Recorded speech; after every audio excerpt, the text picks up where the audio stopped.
हम लाते हैं talk shows और अनलिमिटेड एंटरटेनमेंट सिर्फ यूट्यूब पर। अगर आपने अभी तक हमारा चैनल सब्सक्राइब नहीं किया तो अभी सब्सक्राइब करें और बेल आइकॉन को क्लिक करके हमारी लेटेस्ट वीडियोस के बारे में अपडेट जानें। सब्सक्राइब कीजिए और हम आपको लिए चलेंगे आपकी फेवरेट वीडियो की तरफ।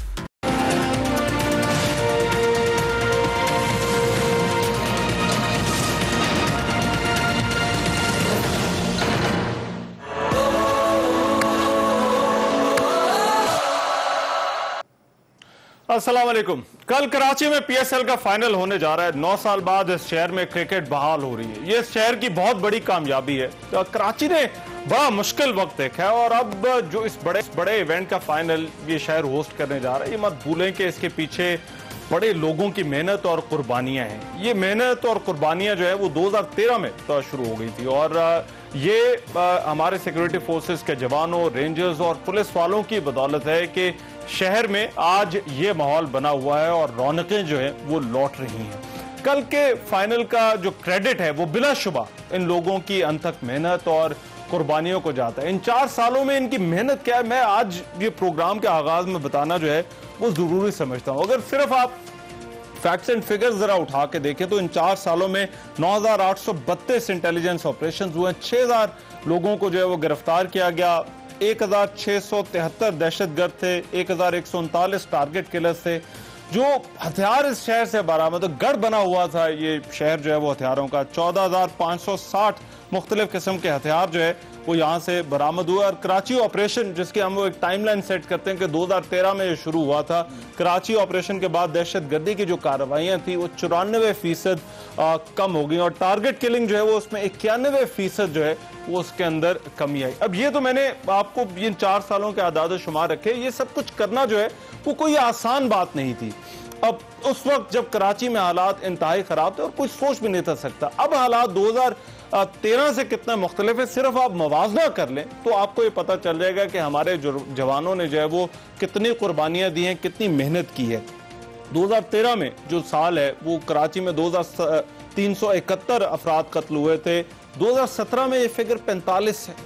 2013 में अगवा बराए तावान के 166 वाक़यात, 2017 में ये जो फिगर है वो 12 है, 12 वाक़यात रिपोर्ट हुए। भत्ताखोरी 2013 में 1,383 वाक़यात, 2017 में 44 वाक़यात।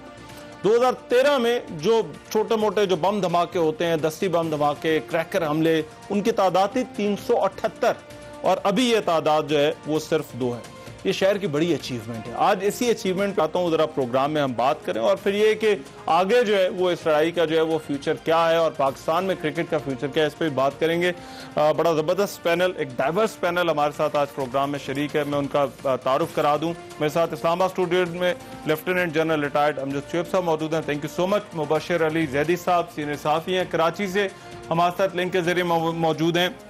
वसीम बादामी एंकर पर्सन है, वो हमें ज्वाइन कर रहे हैं कराची से ही लिंक के जरिए, और अली जफर और मोहसिन हसन खान थोड़ी देर के लिए जो है वो हमें आज के प्रोग्राम में ज्वाइन करने वाले हैं। मैं आगाज करूंगा जनरल साहब आपसे, किस तरह से देखते हैं कराची शहर में क्रिकेट का वापस आना, क्रिकेट कह लें या रौनकें कह लें, किसको क्रेडिट किसको जाता है? बिस्मिल्लाहिर्रहमानिर्रहीम। देखिए, ये रौनकें ग्रेजुअली आपने देखा कि वापस आती गई। जैसे ये क्रिकेट का तो अब बड़े अरसे के बाद हमने पहली दफ़ा शुरू किया, लेकिन इससे पहले आपने देखा कि ईदें आईं, यौम पाकिस्तान आए, यौम आज़ादी आया और वहाँ पे इवेंट्स होते रहे, मार्चेस भी लोगों ने की सड़कों पे और बीच के ऊपर बहुत रौनकें वहाँ पे हुई।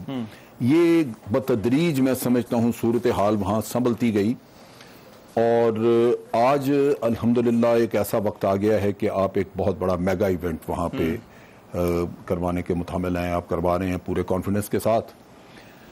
कराची के अवाम ने बड़ी तकलीफ़ें उठाई हैं। उनका ये शहर जो था रोशनियों का शहर, इसमें पूरे पाकिस्तान से लोग एंजॉय करने के लिए जाते थे इस वजह से कि वहाँ पे हर तरह की एंटरटेनमेंट, लिटरेरी चीज़ें देख लें, ड्रामा देख लें आप, वहाँ पे कल्चरल एक्टिविटी इतनी ज़्यादा थी। वो एकदम से जब ये टेररिज्म हुआ और भत्ताखोरी और टारगेट किलिंग्स, तो लोग सहम गए। अच्छा, अब ये है कि ये बतदरीज जब ये चीज़ें दुरुस्त हुई तो इसमें बहुत सारे लोगों की मेहनत है। जैसे आपने इब्तदाइया में कहा, और अगर उनका जिक्र ना किया जाए तो मैं समझता हूँ वो भी ज्यादती है। वहाँ पे कोर हेडक्वार्टर जो कि ओवरऑल पूरी सिक्योरिटी का जिम्मेदार था वो मैनेज करते रहे। रेंजर्स ने बहुत बड़ा रोल अदा किया।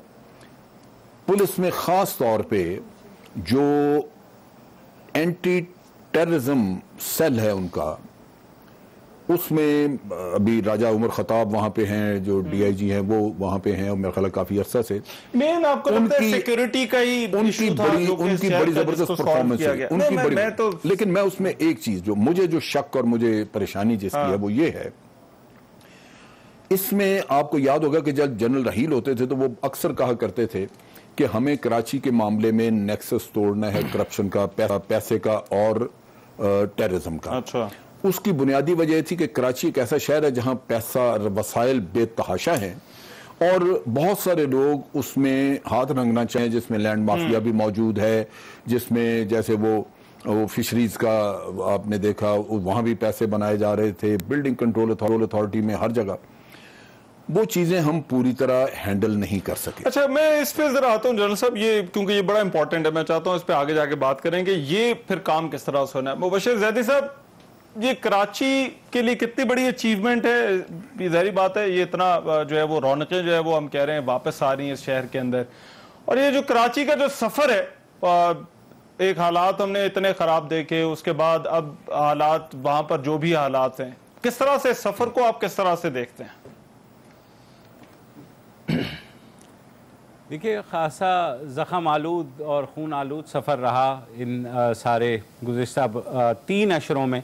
जो कुछ कराची ने देखा है, मेरे ख्याल में शायद किसी और शहर में इतनी खूनरेज़ी नहीं हुई। मगर अब मैं अभी जब आ रहा था तो मैंने देखा शाहराह फैसल पर जो खिलाड़ियों के कटआउट्स उन्होंने लगाए हुए हैं, लोग फैमिलीज़ के साथ, अपने बच्चों के साथ वहाँ तस्वीरें खिंचवा रहे हैं। PSL का कल फाइनल हो रहा है, शहर का मूड ही फ़र्क हुआ है। जनरल साहब ने जो कहा, पार्शली मैं उससे एग्री करूंगा, क्योंकि ये जाहिर है कोर हेडक्वार्टर्स और रेंजर्स बहुत पहले से मौजूद थे। मेरे ख्याल में पहली दफ़ा रियासत ने अपनी विल शो की कि उन्होंने सख्ती से निमटना है इस सारे जो भी मुहर्रिकात हैं, जो भी लोग जिम्मेदार थे कराची के। तो उसमें हुकूमत, सिंध हुकूमत, बड़ी जमातें जो है नून लीग और पीपल्स पार्टी, उन्होंने अपना वेट थ्रो किया इस सारे। उसके पीछे रेंजर्स ने बिलाशुबा बहुत अच्छा काम किया और वो एक टूल थे, जाहिर है जैसे टूल होते हैं, वरना रेंजर्स 1989 से यहाँ पर है। रेंजर्स उस वक्त भी थे जब 12 मई हुआ। और दूसरे भी मैं सिर्फ ये कह रहा हूँ कि रियासत तो क्रेडिट सबको जाना चाहिए। नहीं, मगर हमने तो आप देखें, आप भी कवर करते रहे उनको, जब तो फिर ही काम करना। नहीं, मगर क्रेडिट आप जरूर दें, बिलाशुबा उन्होंने काम किया। मगर दरमियान में क्योंकि हम आप लोगों के साथ ही कराची के ऑपरेशन को कवर करते रहे, हमने देखा यहाँ पे तो कई दफा आता रहा कि भाई वो समरी नहीं आ रही, आगे जो है वो इख्तियारात का मामला जो है वो बनाया जा रहा है। तो हम कहीं ना कहीं देखते रहे कि जहां उनका बस चलता था वहां पर कोई छोटा रोड़े भी अटकाए जाते रहे हैं। नहीं, वो रोड़े तो इसलिए अटकाए जा रहे थे कि डॉक्टर आसिम को जब पकड़ा गया था तो वो एक चपकलिश शुरू हो गई। मसला यहाँ पे ये होता है कि जब आपने एक ऑपरेशन कर लिया तो अब उसके बाद का जो फेज होता है, वहां आके हम हमेशा मार खाते हैं, चाहे वॉर ऑन टेरर हो, चाहे कुछ और हो, क्योंकि वो एक पॉलिटिकल सेटलमेंट चाहिए होती है। उसमें फिर फौज का या रेंजर्स का रोल खत्म हो जाता है। मैं फिर ये कह रहा हूँ कि दोनों ने बहुत अच्छा रोल प्ले किया, कराची में अमन लेकर के आए। लेकिन बियॉन्ड दैट अब सियासी जमातों को मिलकर इसका हल निकालना है और मेरे ख्याल में तमाम बड़ी सियासी जमातें इस बात पर मुत्तफिक हैं कि कराची के हालात वो नहीं होंगे जो सहे है शहर ने पिछले 3 अशरों में। तो ये एक अच्छी बात है। अब गोइंग फॉरवर्ड जब हम इलेक्शन में देखते हैं तो कराची अभी भी वाइड ओपन है। कोई जी मैं ये इस स्पेस पे जरा बात करते हैं, और क्योंकि आपको और वसीम को, क्योंकि आप दोनों जो है वो कराची रेजिडेंट्स हैं, तो मैं आज प्रोग्राम में इसीलिए आपको शामिल करने का मकसद ये था ताकि जरा एक और पर्सपेक्टिव से बात हो सके, क्योंकि आपने ये सारी चीजें खुद होती देखी। वसीम, आपको क्या लगता है इस सफर को मुमकिन बनाने वाला जो है वो कौन है? सबसे ज्यादा जो है वो क्रेडिट किसको जाता है अगर हमें देना चाहिए? बिस्मिल्लाहिर्रहमानिर्रहीम। देखिए, एक तो वाकई जिस मुबशिर भाई ने कहा, मतलब एक इतनी तवील दास्तान है और ऐसे ऐसे दिल खराश और नाकाबिल यकीन वाकयात हैं कि अगर हम शायद टीवी स्क्रीन पर बताएं तो लोगों को लगे कि कराची की नहीं बात हो रही है, तो किसी फिल्म का मंजर बयान हो रहा है। वो काम हुआ है इस शहर में। इसके जिम्मेदार पहले कौन थे, क्रेडिट देने से पहले बिल्कुल इसमें कोई शक नहीं है कि इसकी जिम्मेदार यहाँ की पॉलिटिकल पार्टीज थी, और हमें इसको जनरलाइज भी नहीं करना चाहिए, इसको बिल्कुल स्पेसिफाई करना चाहिए। हम एक साथ एक ब्लैंकेट बात कर देते हैं तो बात मुंह में रह जाती है। मुत्तहिदा कौमी मूवमेंट ने इसमें बड़ा अहम तरीन हिस्सा डाला, सेक्टेरियन आउटफिट्स ने बहुत अहम हिस्सा डाला, और ये तो एक और अनफॉर्चुनेट बात ये कि सेक्टेरियन किलिंग, शिया किलिंग जितनी इस शहर में हुई है उसको तो हम लोग मीडिया पर भी ज्यादा इसलिए नहीं बता सके कि फिर हमें एक दूसरा रद्देमल आने का खर्चा होता था, वरना एक एक हफ्ते में 2-3 शिया किलिंग बड़ी नॉर्मल बात थी इस शहर में। इस शहर में सालों तक ऐसा वक्त रहा कि अगर एक महीने में एक फिरका वाराना किलिंग ना हो तो लोग कहते थे अल्लाह का शुक्र है हालात बेहतर हो गए, सिर्फ एक आध बंदा मारा गया एक महीने में। ये सब कुछ हुआ है। एमक्यूएम ने इसकी जिम्मेदारी ली और पीपल्स पार्टी ने कमाल कर दिया। पीपल्स पार्टी हुकूमत में थी और उसने एमक्यूएम की दहशतगर्दी का तोड़ ये नहीं निकाला कि एमक्यूएम ने दहशतगर्दों खत्म करे। उन्होंने कहा यार ये बदमाशी करते हैं तो हमारा भी बदमाश ग्रुप होना चाहिए। उन्होंने अमन कमेटी बना दी और रियासती इदारे भी इस खेल का हिस्सा रहे। अब बाद में रियासती इदारों ने अपनी पॉलिसी बदली, इसलिए अब जो बेहतरी है उसमें उनको क्रेडिट देना चाहिए। और इस बात का कोई कुछ मतलब निकाले, लेकिन ये अमन और लोगों की जान का मामला है, मैं तो बड़ी साफ बात करना चाहता हूँ। इसमें पाकिस्तान पीपल्स पार्टी और एमक्यूएम के जितने माइनस नंबर्स हैं उतने ही पाकिस्तान मुस्लिम लीग नून के प्लस में नंबर्स बहरहाल हैं। उनकी विलिंगनेस के बगैर ये काम नहीं हो पाता। ये मैं इसलिए कह रहा हूं कि मैं जानता हूं कि किस तरीके से एक जमाने में रियासती इदारे अगर कुछ चाहते भी थे तो यहाँ पर मौजूद हुकूमतों के ना चाहने की वजह से हालात बेहतर नहीं हो पाते थे। तो हमें सिविल गवर्नमेंट को भी अच्छा वसीम, ये बड़ी इंपॉर्टेंट बात है। एक मिनट मुझे जरा दें, 1 मिनट। मैं चाहता हूं इस पे हम डिस्कशन जारी रखें। अभी अली जफर हमारे साथ मौजूद है। अली जफर साहब, थैंक यू, आपने हमारे लिए वक्त निकाला। अली जफर साहब, बड़ी आपने पीएसएल के हमने ओपनिंग सेरेमनी में देखा धमाकेदार आपने वहां पर जो है वो एंट्री दी, परफॉर्मेंस दी। अब कराची में फाइनल होने जा रहा है, क्या एक्साइटमेंट है कल के फाइनल के लिए? एक्साइटमेंट तो बहुत ज्यादा है, बिकॉज एक बहुत बड़ी इवेंट है हमारे लिए, मुल्क के लिए, मेरे लिए उसी तरह ही एक बहुत बड़ी चीज है। Hence excitement levels are over the moon. अच्छा अली, अभी हम बात कर रहे थे कराची ने बड़ा मुश्किल टाइम देखा है, और जो कराची की अब हम देख रहे हैं कि जिस तरह से रौनकें जो है वो लौट कर वापस आ रही है। ये जो कुछ जितना बड़ा इवेंट हो रहा है, आपको क्या लगता है? एक तो मैं जानना चाहता हूँ कराची से क्या पैगाम जाएगा इस फाइनल के बाद, और दूसरा क्योंकि आप लोग बड़ी कोशिश कर रहे हैं कल्चर के हवाले से, मूवीज के हवाले से, इन सब चीजों को, ये इस माहौल को, इस रौनक को वापस लाने की, तो आपको क्या, यूथ को क्या पैगाम देना चाहेंगे इस हवाले से? और क्योंकि जाहिर बात है इसमें ये एक मिल मिला के जो है वो माहौल बनता है सबके लिए, जिसके बाद शहरियों का जो है वो एतमाद बहाल होता है।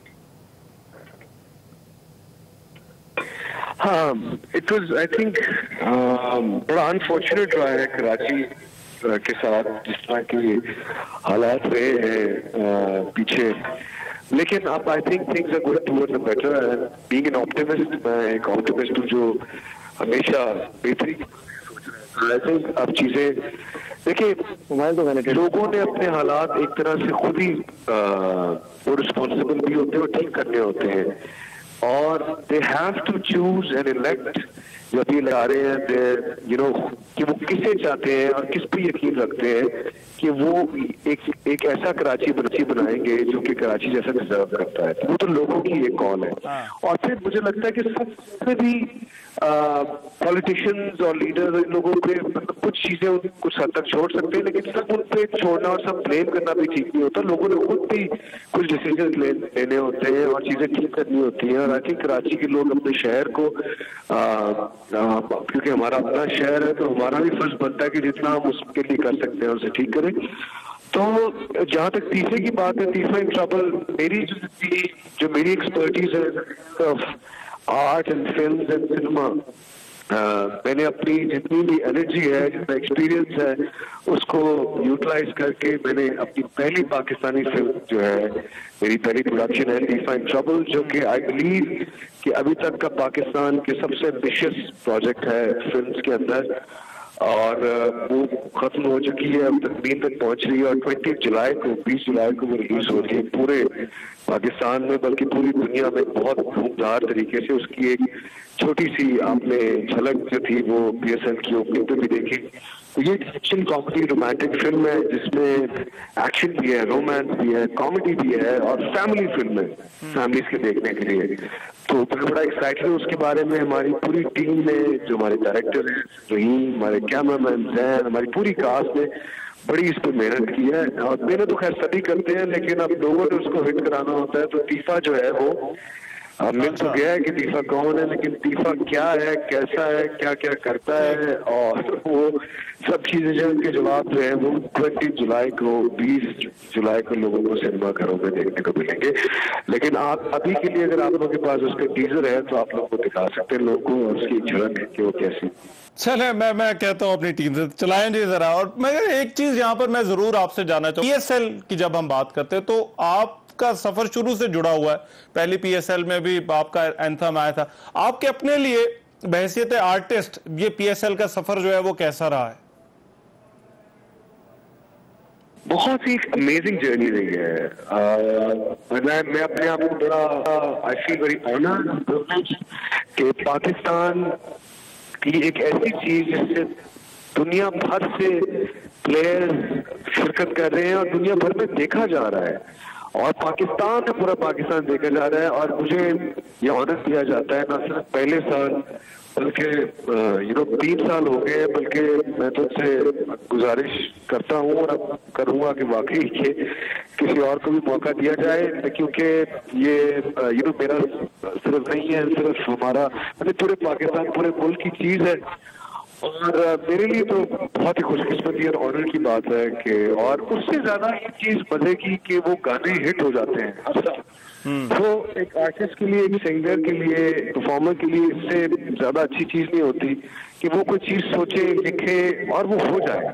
और इसमें मैं बताऊं मेरा कमाल नहीं है, ये लोगों का कमाल है जो उसको करते हैं, और उससे ज्यादा खुदा ताला का, उसकी जात का कमाल है। जिस तरह मैंने, आप देखिए बड़ी मैं आपको बताऊं, जब वो गाना लिखा था कि फिर सीटी बजेगी, फिर ताली बजेगी, फिर स्टेज लगेगा, मैं बिलीव करता हूँ कि you have to first imagine something and think, और उसकी आप एक उसकी मैनिफेस्टेशन के लिए you believe in it in totality and then you पूरे दिल से, पूरे जोश और खरोश से उसको गाते हैं, परफॉर्म करते हैं, और फिर वो चीज हो जाती है, हो भी सकती है खुदा के करम से। मैं वो एक विजन था, PCB का विजन था, हमारे सब लोगों का, गवर्नमेंट, सारे आदमी, सब इदारे लोगों का कि पाकिस्तान में क्रिकेट वापस आए और हमारे जो मैदान है वो फिर से सजे।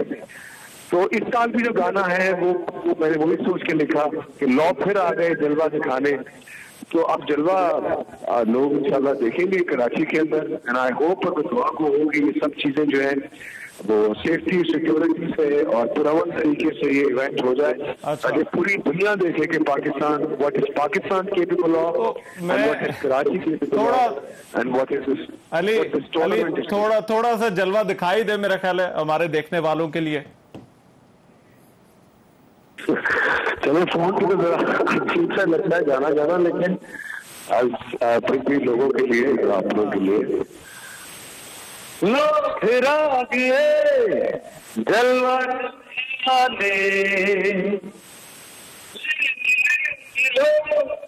हम फिर जिएगा और दिल से दिखेगा, फिर दिल सीटी बजेगी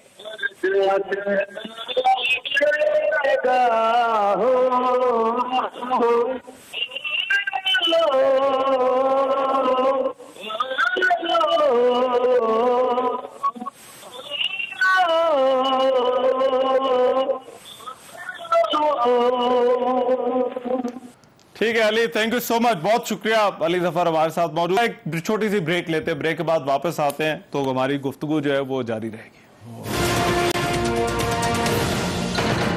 ब्रेक के बाद प्रोग्राम में एक मरतबा फिर से खुशामदीद। बात हो रही है कराची में जो क्रिकेट की वापसी, रौनकें जो बहाल हुई। कराची ने एक बड़ा लंबा सफर जो है वो तय किया है, और ब्रेक पर जाने से पहले हम उसी हवाले से बात कर रहे थे। अमजद शेख साहब, मैं कुछ चीजें जो यहाँ पर पहले आती रही, हालात जो खराबी और खासतौर पर क्रिकेट के हवाले से, एक चीज जिसका मैं जाती तौर पर जो है मैं समझता हूँ, और हो सकता है मैं गलत हूँ, कि बाकी जगह पर जो दहशत गर्दी के हमने वाकयात देखे वो उनकी वजूहात जो है वो उसमें शायद जो है वो हम मुख्तलिफ वजूहात ढूंढ सकते हैं, मगर यहाँ पर जो कुछ क्रिकेट वाली जो दहशतगर्दी हुई वो एक बड़ी सोची समझी, और वो ऐसा लगता था जैसे एक प्लान के तहत पाकिस्तान को इंटरनेशनली आइसोलेट करने की कोशिश की गई है।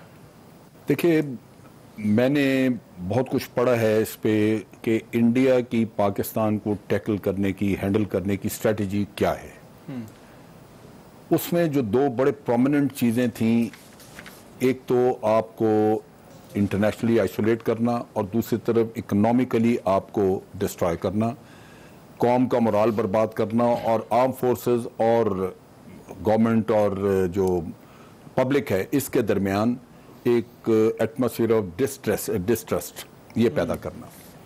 ये चीज़ें जो हैं ये उसमें बड़ी ऑब्वियस नज़र आती हैं, और यही वो तरीका, क्योंकि उसमें वो ये कहते हैं कि ओपन वॉर जो है वो अब मुश्किल है, और हिस्ट्री भी बताती है कि दो न्यूक्लियर पावर्स के दरमियान कभी आम खुली जंग नहीं हुई। तो ये वो एक स्ट्रेटजी है जो उन्होंने इवॉल्व की हुई थी, और उस पर बड़ा मटेरियल अगर आप पढ़ना चाहें तो बहुत मटेरियल मौजूद है। अब उसमें उन्होंने आपके एक तरफ तो जो आइसोलेशन थी उसमें क्रिकेट बहुत बड़ा एक एलिमेंट था जो आइसोलेशन के लिए इस्तेमाल उन्होंने किया, क्योंकि आइसोलेशन एक डिप्लोमेटिक होती है कि आपको सोशल आइसोलेशन आपके ऊपर इम्पोज की जाती है, जिससे कि एक जो सॉफ्ट पहलू है आपका एक सॉफ्ट इमेज है दुनिया में, जिससे आपके खिलाड़ी पहचाने जाते हैं, आपके सिंगर पहचाने जाते हैं, आपके ड्रामेटिस्ट पहचाने जाते हैं। उस चीज को बर्बाद करना था कि एक तरफ सॉफ्ट इमेज खत्म हो, दूसरी तरफ ये कहा जाए कि ये आप इस चीज पे कन्विंस्ड है कि ये, मैं आपको इंसिडेंट बताता हूं कि ये क्रिकेट वाले इंसिडेंट थे। आपके खिलाड़ियों को, आपके जो आपके फनकार थे, उनको वहां से धतकारा निकाला गया और उनके ऊपर, अच्छा, वो आप समझते हैं उसी की कड़ी है? It was part of a plan. खास तौर पे मोदी के आने के बाद ये सारी जो चीजें हुई हैं, उससे पहले इतना नहीं था।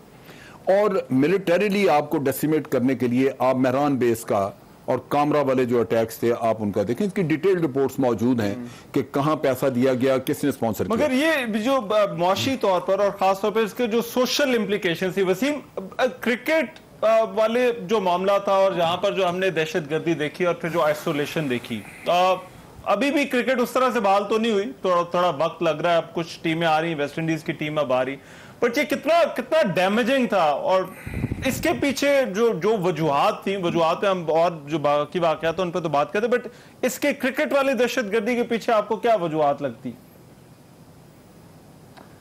हाँ, देखिए, तो जाहिर है डैमेजिंग कितना था ये तो देखिए ना, कितना सेल्फ एक्सप्लेनेटरी है कि वो जो कुछ गोलियां उस एक दिन चल गई उसकी आवाज़ें हमें आज तक सुनाई दे रही है। और आज पाकिस्तान सुपर लीग जो है उसके 3 मैच दुबई में, पाकिस्तान में हो रहे हैं, तो हम उसको कामयाबी से ताबीर कर रहे हैं, बिल्कुल ठीक ताबीर कर रहे हैं, यानी अब तक वो डैमेज कंट्रोल हो नहीं पाया है। अच्छा, अब उसके पीछे वजूहात क्या थी? बिल्कुल I have all the reasons to believe कि अमजद शुएब साहब जो कुछ कह रहे हैं ये एक तज्जियाती तौर पर भी इट मीन्स, और इनके पास इंफॉर्मेशन भी ज्यादा होगी यकीनन हमसे, तो बिल्कुल ये बैरूनी हाथ और भारतीय हाथ सारा कुछ होगा।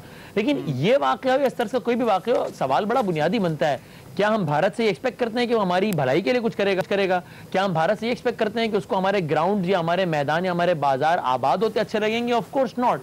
तो उसने तो वो ये करना है, लेकिन हम भारतीय साजिश, अमरीकी साजिश कह के सारे का सारा मलबा जो है वो डाल नहीं सकते और अपनी जिम्मेदारियों से बिल्कुल हम ओहदा बरा नहीं हो सकते, नंबर 1। और नंबर 2, ये बात भी नहीं भूल सकते हम कि पीछे होगा भारत। पता नहीं नरेंद्र मोदी ने खुद फोन किया होगा, लेकिन इस तल हकीकत से हम कैसे आंखें चुरा लें कि भाई वो गोली चलाने वाला, वो अल्लाह अकबर कह के अपने आप को फाड़ देने वाला तो हमारा अपना ही कोई भाई होता है ना। उसका जब शनाख्ती कार्ड मिलता है तो बदकिस्मती से उसका नाम अब्दुल्ला होता है, अब्दुल सलाम होता है। उसका जब नजरिया मिलता है तो पता चलता है कि वो काफिर समझता है और उसको इस्तेमाल तो मेरा आपका भाई हो रहा है ना यार। मैं इस पे जरा एक्सप्लेन करूंगा।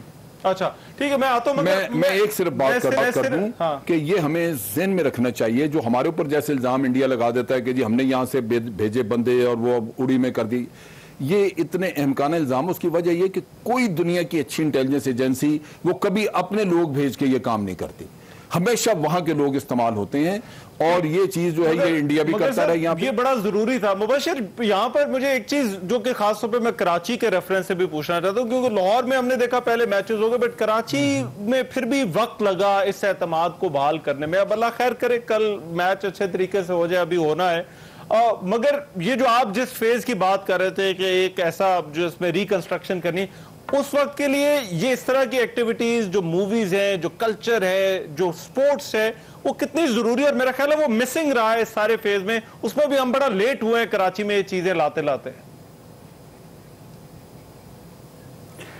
बिल्कुल हुए हैं, और उसकी वजूहात खासी इंटरलिंक्ड हैं, जो जनरल साहब भी बोल रहे हैं या बादामी ने भी बोला है। मैं जब 80s के शुरू में कराची में होता था तो यहाँ पे रात को स्ट्रीट फंक्शंस होते थे, स्ट्रीट गाने होते थे, ड्रामाज होते थे, सारा कुछ। फिर सडनली मिड 80s के बाद से जो ये सूरत हाल ख़राब होनी शुरू हुई और आज का दिन है। अभी भी यहाँ थिएटर होता है, मूवीज़ काफ़ी अरसे से वापस आई हुई हैं, कोई ऐसा वो नहीं है, लेकिन इस सारी सूरत हाल को देखिए हमें देखना पड़ेगा कि हम किस तरीके से सियासी तौर पर इसको मजबूत कर सकते हैं। ये जो सारे लोग हैं जिनकी हम बात कर रहे हैं, चाहे वो श्रीलंका क्रिकेट पर हमले वाले हों या यहाँ 12 मई करने वाले हों, ये सांप हमने खुद पाले हैं। हमारे बैकयार्ड में ये सांप हमने पाले, जिसके लिए भी पाले, उन्होंने एंड में हमें डसा। हम इस बात को अभी भी एक्सेप्ट करने के लिए तैयार नहीं हैं कि जनाब ये पॉलिसी जो थी ये हमने बैकफायर की, उसका खमियाजा पूरे मुल्क ने भुगता, खैबर से लेके कराची तक। और जिन जवान की शहीदों की बात कर रहे हैं, जवान सबसे ज़्यादा कराची के शहीद हुए मेरे भाई। इस सारे उसमें जो नुकसान हुआ सबसे ज़्यादा कराची का हुआ। और यहाँ पर इकोनॉमिक एक्टिविटी रुक गई, यहाँ पर कल्चरल एक्टिविटी रुक गई, लोग घरों में बंद हो गए, भत्ता हो गया, सारा कुछ मुशर्रफ के दौर में ओपनली हुआ। लेकिन उस वक्त कहाँ थे ये सारे के सारे? उस वक्त किसकी साजिश थी ये? तो भाई अब वही बात है, सबको अपनी वो एक ऐसा फेज था कि रियासती इदारे भी सपोर्ट कर रहे थे। वो तो वही बात है मुबशर भाई, मैं वही कह रहा हूँ ना। तो ये जो हमारी रियासती पॉलिसी है, रियासती पॉलिसी को हमें रिवाइज करना पड़ेगा। रियासत से खाली मेरी मुराद फौज नहीं है, रियासत से मेरी मुराद हुकूमत भी है, सियासी जमातें भी हैं। जिसने ये खेल खेला है आज पूरे मुल्क ने उसका खमियाजा भुगता है। तो अब आकर के सबको, जिस तरह कराची ऑपरेशन में सब इकट्ठे थे शुरू में, सबसे जब कराची ऑपरेशन शुरू हुआ सब इकट्ठे थे, बाद में अब हर कोई अपनी बोली बोल रहा है। उसी तरीके से दोबारा से हमें बैठना है कि जनाब क्या पॉलिसी होगी। क्यों दूसरे भी अमेरिका और यूएसएसआर के दरमियान भी बहुत खौफनाक किस्म की चीजें होती हैं, वहां तो दहशतगर्दी नहीं होती। हालांकि अमेरिका और चाइना के दरमियान चल रहा है, भारत और चीन के दरमियान चल रहा है। कौन से हमारे अलावा दूसरा मुल्क बता दें जहां दहशतगर्दी हो रही है? ये हमारा फेलियर है कि हम रोक नहीं पाए। मगर 9/11 के बाद अमेरिका ने दूसरा वाकया होने दिया। ओ भाई, रिकंस्ट्रक्शन नहीं, रिकंस्ट्रक्शन तब होगी जब हमारी रियासत की विल होगी। सर मगर क्या हम उस फेज से निकल आए? चले मैं आप लोग समझते हैं, ब्रेक के बाद सर जरा इस पे बात कर ले। जरा ये जो फेज है, क्या वाकई हम इस सारे मामले से अभी निकल आए हैं? कितना अभी बाकी है? इस पर मैं चाहता हूं जरा ब्रेक लेते, ब्रेक के बाद वापस आकर बात करते हैं। ब्रेक के बाद प्रोग्राम में एक मरतबा फिर से खुशामदीद। कराची के साथ और जिस तरह से रौनकें वापस लौट रही हैं, किस तरह से यकीनी बनाया जाए, मैं चाहता हूँ जरा इस पे बात करें, बट वेरी क्विकली मुझे मोहसिन हसन खान से बात करनी है। मोहसिन हसन खान साहब, थैंक यू सो मच, साबिक क्रिकेटर हैं, हमारे साथ इस वक्त लाइन पे मौजूद हैं। मोहसिन हसन खान साहब, आप भी क्योंकि कराची रेजिडेंट है, वसीम और मुबशिर जैदी साहब की तरह, 9 साल बाद क्रिकेट की वापसी, कितना बड़ा मौका है कराची के लिए? कितनी इवेंटफुल है ये चीज?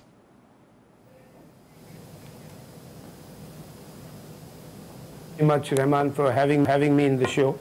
मैं ये कहूँगा कि बहुत खुशी है मुझे। मैं I am proud to be a Karachiite and first of all I am proud to be a Pakistani. और मेरे शहर में मैच हो रहा है, मुझे बहुत खुशी है।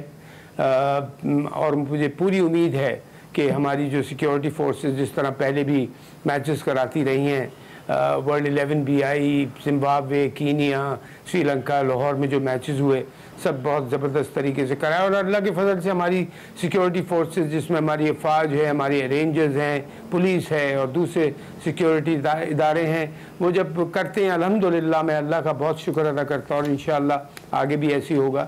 बहुत ज़बरदस्त तरीके से ऑर्गेनाइज करते हैं और फिर लोकल गवर्नमेंट भी इसमें बड़ा, जैसे पंजाब में पंजाब गवर्नमेंट और यहाँ पे Sindh government, I am sure कि बड़ा इम्पॉर्टेंट रोल प्ले करेगी। बहुत फ़ख्र की बात है, खुशी की बात है, लोग खुश हैं। लेकिन मेरी कुछ इस पर थोड़ी सी रिजर्वेशंस हैं, मैं उस पर ज़रूर आपसे बात करूँगा। और चलो मैं रिजर्वेशन पे भी आता हूँ, मगर ये सेठी साहब अब कह रहे हैं कि अगले साल जो है पीएसएल के आधे मैचेस कराने, आपको लगता है मुमकिन हो सकेगा पीएसएल के मैचेस यहाँ पर जो है वो करवाना अगले साल?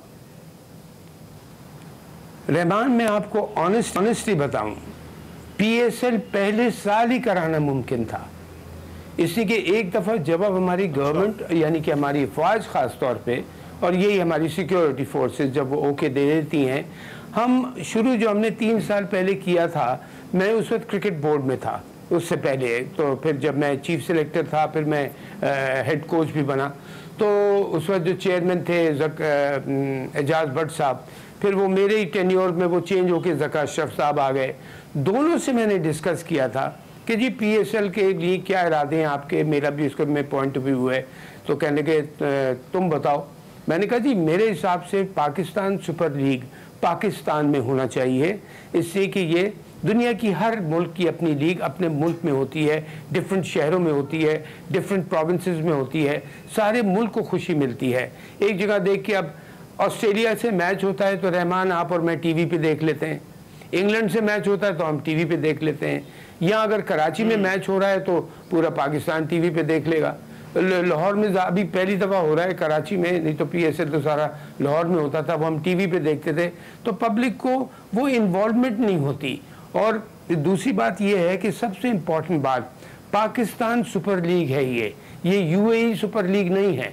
यहाँ पे हमें चाहिए था कि हम कराची मैचेस कराते लाहौर, और मैं इसका हल भी बताता हूँ तो जो मैं समझता हूँ कि बिल्कुल पॉसिबल है, बिकॉज हमारी सिक्योरिटी फोर्सेस, अफवाज, rangers, police and other forces मिलके इतना ज़बरदस्त अल्हम्दुलिल्लाह इंतज़ाम करती हैं कि हमें डेफिनेटली केपी यानी पेशावर में एटलीस्ट 102 मैचेस रखने चाहिए थे, क्वेटा में 102 मैचेस रखने चाहिए थे, और कराची, लाहौर में और पंजाब में जो कुछ बड़े सेंटर हैं, और इवन हैदराबाद या सिंध में, इसको अगर हम डिस्ट्रीब्यूट करते हैं, और इसमें मेरा ख्याल अगर मैं गलत नहीं हूँ कि इस पीएसएल में 34 या 35 मैचेस थे, उसको हम कर्टेल करके अगर 22 या 24 मैचेस पे ले आते और पूरे पाकिस्तान में ही कराते बड़े ऑर्गेनाइज तरीके से, ये मैसेज था जो हमें दुनिया को देना था।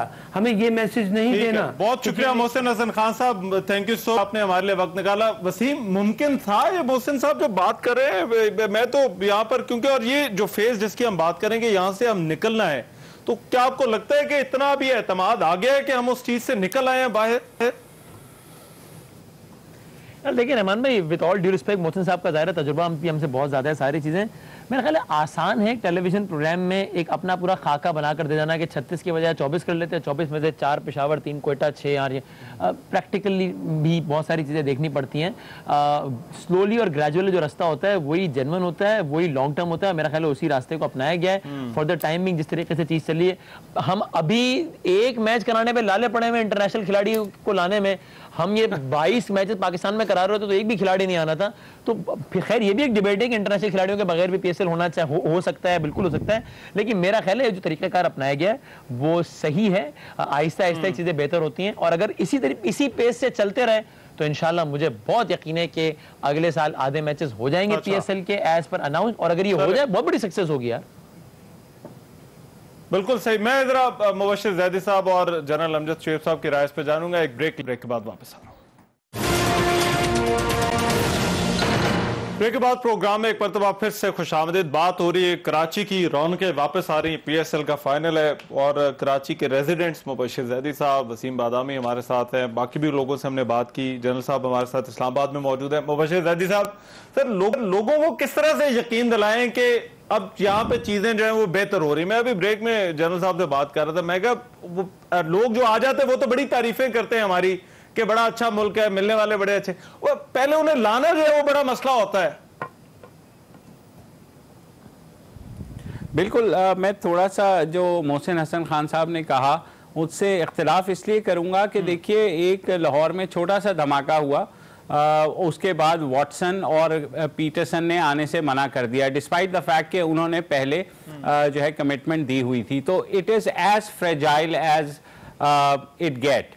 तो हमें बहुत हमारी हुकूमत ने, स्पोर्ट्स बोर्ड ने बहुत अश्योरेंसेस दी हुई हैं, फिर भी अगर खुदा ना करे छोटा सा भी वाक़या हो जाता है तो फ़ौरन से चीज़ें वापस चली जाती हैं। तो बहुत हमें इस पे मेहनत करनी होगी कि हमें एक सस्टेन्ड वे में जाना होगा और मेक श्योर करना होगा कि हमारे तमाम शहरों में अल्लाह हम सबको महफूज रखे, हमारे बहन भाइयों को महफूज रखे, कोई ऐसे धमाके ना हो गोइंग फॉरवर्ड। क्योंकि अभी जो है वेस्ट इंडीज़ आ रही है, फिर कयास यही है कि शायद साउथ अफ्रीका भी आ जाएगा। तो अगर ये आहिस्ता आहिस्ता इंटरनेशनल क्रिकेट की वापसी हो रही है तो एक बहुत अच्छी बात है और हमें बिल्कुल कंप्लेसेंट नहीं होना। हमारा मसला ये होता है कि हम दोबारा आ जाए तो हम लापरवाह होकर के कंप्लेसेंसी में पड़ जाते हैं। हमें उसी तरीके से कॉशियस रह करके आहिस्ता आहिस्ता इंशाअल्लाह हम भी देखेंगे, आप भी देखेंगे, यहाँ इंटरनेशनल क्रिकेट बहाल होगी इंशाल्लाह। मगर जनरल साहब पॉइंट में वही है, ये कितना फ्रेजाइल है अभी जिस फेज में हम हैं, क्योंकि ये मुबशर ने बात की ये रिकंस्ट्रक्शन का जो फेज है। नहीं, मुबशर दुरुस्त कह रहे हैं। जब लाहौर में एक छोटा सा धमाका हुआ, भी किसी भी जगह पे अगर खुदा न खास्ता इस तरह का वाकया हो जाता है तो इंटरनेशनल प्लेयर जो है वो डर जाएंगे, वो नहीं आएंगे। इसके लिए मैं समझता हूँ एक फेज प्रोग्राम के तहत ही हमें चलना चाहिए। जैसे वसीम कह रहा था कि अगले साल आप आधे मैच यहाँ पे करा लें और मुख्तलिफ शहरों में अगर आप कराएंगे तो उससे भी कॉन्फिडेंस बढ़ेगा। बेशक एक एक दो दो मैच हों मुख्तलिफ जगहों पे, लेकिन ये कि उससे कॉन्फिडेंस बढ़ेगा और अल्टीमेटली लोगों का, बाहर से आने वालों का कॉन्फिडेंस बनेगा ही उसी वक्त अगर आपकी 2-3 साल ये सेफ तरीके से आपके मैचेस यहाँ पे अगर होते गए तो सारा खेल सारा उसी टाइम लगेगा, टाइम लगेगा। क्योंकि ये, और फिर ये भी ज़हन में रखें कि जिन लोगों ने यहाँ क्रिकेट खराब की थी उनके मकासद जो है वो आज खत्म नहीं हो गए। वो सिलसिला कोई आपने, क्योंकि जो बैरूनी हाथ होता है वो कोई आप काट नहीं सकते, आप अंदरूनी अवामिल को तो खत्म कर रहे होते हैं। सो ये कंपटीशन होता है जो कि लगातार